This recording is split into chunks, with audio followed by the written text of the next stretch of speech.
Hello, everyone. It's such a blessing to be with you all on this very blustery day. We have the opportunity today to talk about Matthew's telling of the parable of the talents. This is a familiar parable. I think that it could definitely be called a Sunday school favorite. In this parable, we have a master, we have 3 slaves, and we have these things we call talents. 2 slaves invest the talents and see a 100% return. They get to enter into the joy of their master. But one slave does something that sounds really odd to our modern ears and literally buries the talent that the slave receives from the master. And even though he returns everything that the master first gave him, this slave has failed to make a huge profit. And so this slave is thrown into darkness with wailing and gnashing of teeth. Most likely you've heard this parable interpreted this way. See if this sounds familiar. The master in this parable is God. The slaves are us, and the talents are our ability to serve God or to serve the kingdom of God as it would come to be in God's good creation. And since, of course, we want to enter into the joy of our master, and we definitely want to avoid the wailing and gnashing of teeth, the moral of the story is you better use everything that God gave you. You better use all the gifts and graces that God gave you to build up God's kingdom, because if you don't, then God's self is going to throw you into darkness, and you are going to join in the wailing and the gnashing of teeth. Seems pretty simple, right? But something really amazing happens when you hear this parable with early Christian ears. When you hear this parable in historical and literary context. You see, those listening to Jesus tell this parable in the first century would have realized 2 really important things for understanding it. Number 1, the master is not God. Not God. The talent is not ability. The talents talked about in this parable are money. Just money. Pure and simple. Not gifts and graces, just money. Let me try to convince you of this.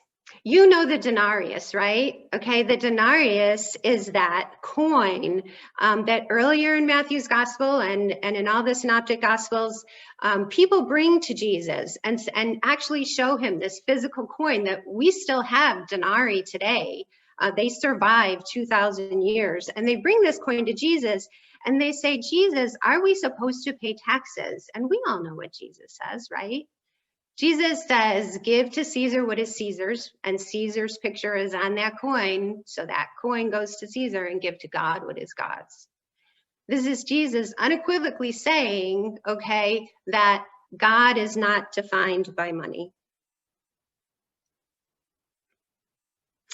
1 denarius is worth 1 day's labor. 1 talent that we're talking about in this parable is 6,000 denarii. That's 15 years worth of labor. So that slave that had been given 5 talents and then ended up earning 5 talents in return, that was 30,000 denarii. That was 75 years of labor in the first century, more than any one man could ever earn in their lifetime. So the very first tip-off to early Christian ears was that this master is not God.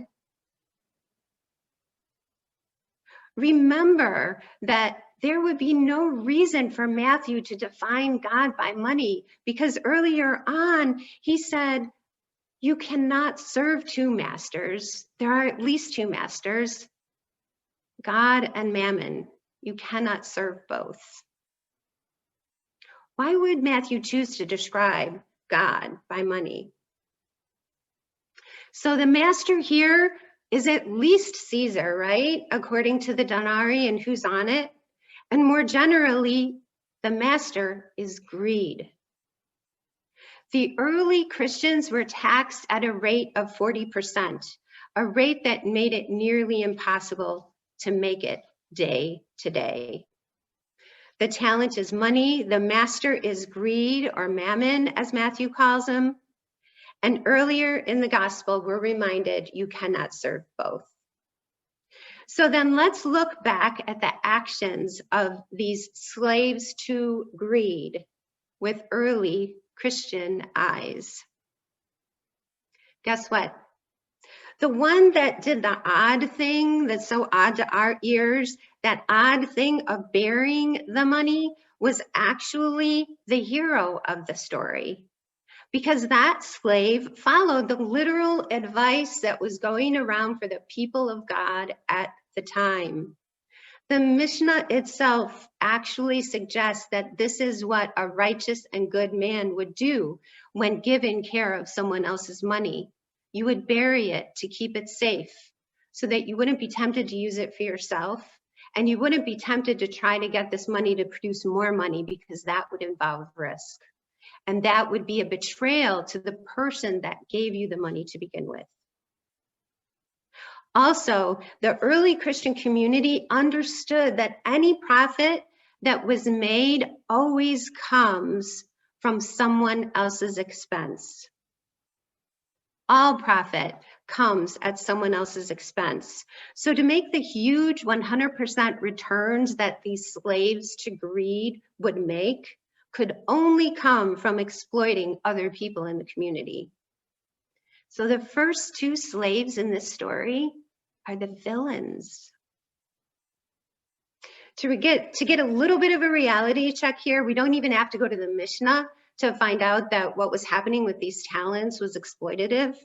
We know from early Roman laws, the laws that reigned in the Roman Empire, that even Caesar capped interest rates at 12%. So 100% was definitely out of the question. Now, I know this can be really confusing, because in other parables, we have God showing up as king and landowner and even master, okay? And what we have to do is we have to look at where Matthew is telling this parable. And even the people that developed our lectionary for today, putting that reading from 1 Thessalonians with this reading from Matthew's gospel, knew that this parable is buried in the middle of where Jesus is telling his followers, things are going to get hard for you. I'm going away, I'm going to be crucified, and then I'm going to have to come back. But that time in between, the time that the early Christians were in and the time that we are still in now, is that very dark and difficult time. This parable comes very late in Matthew's gospel. It's talking about how the world judges, not how God judges, okay? That judgment you hear of where the slaves go is the world's judgment. It's not God's judgment. This parable appears after Jesus has turned over the tables in the temple, and just before Jesus is betrayed by Judas. This is Jesus letting the early Christian community know what a dark and unfair place the world is going to be until he returns again. And in fact, this parable of judgment is held up in contrast to the parable of judgment that Jesus tells when about how when he comes back, he's going to separate the sheep from the goats. They're supposed to be contrasted. Jesus' judgment when he returns is fair and good and based on what people have done for the least of these. And it's held in contrast to this parable of what the world will judge in accordance with greed. So what I'd like to do is recast this parable for you, okay? So that you would be able to hear it with the same shock and awe that it would have had for the first hearers of this parable in Matthew's early Christian community. So to do this, I had to think about my own community here now. I live in Elk Grove Village, okay? So I wanted to think right here, right now in 2020, the 21st century instead of the first century. So listen to me recast this parable and what it would look like if I were one of these slaves and I was investing in the type of exploitative investments in my own community in Elk Grove. In my retelling of this parable, I'm going to pick up where the master of the slaves has come back and asked for an accounting from the slaves. So you'll hear me speaking in the voice of the slaves. So let me try this and see if you can hear with your early Christian ears. The one who received the 5 talents or the 30,000 denarii came forward and said to the master, "Master, I have invested the money you entrusted with me. In fact, I invested in a national chain of payday loan establishments, one of which is located right here in Elk Grove. Having payday loan offices here in Illinois is especially profitable for you, Master, because Illinois is one of only a handful of states in this whole country that doesn't regulate, doesn't put a cap on interest rates. And so, Master, we are able to charge interest as high as 435%. And not to worry, Master, despite years-long efforts among legislators in Illinois to cap rates at 36%, no law has gotten passed. And it may be because of the $1 million in campaign contributions I have made on your behalf, which were a small price to pay for the $6.4 billion in fees we get annually from payday loan customers, which I'll remind you, Master, is a delightful $213 per second. And 4 out of 5 of the loans that we make get reborrowed every single month. They're able to keep coming back to us, Master. Your profit is secure. So the master says to the slave, "Well done, good and trustworthy slave. Enter into the joy of your master." Then the one with the 2 talents, the 12,000 denarii, came forward saying, "Master, I invested your money as well. I invested them in video gambling establishments, 23 of them here in Elk Grove alone. Illinois has been a great place to make this investment. You now have more than 30,000 non-casino video gambling machines in Illinois, more than any other state. You, Master, have 7,000 video gambling establishments in more than 1,000 towns all across Illinois, and business is booming.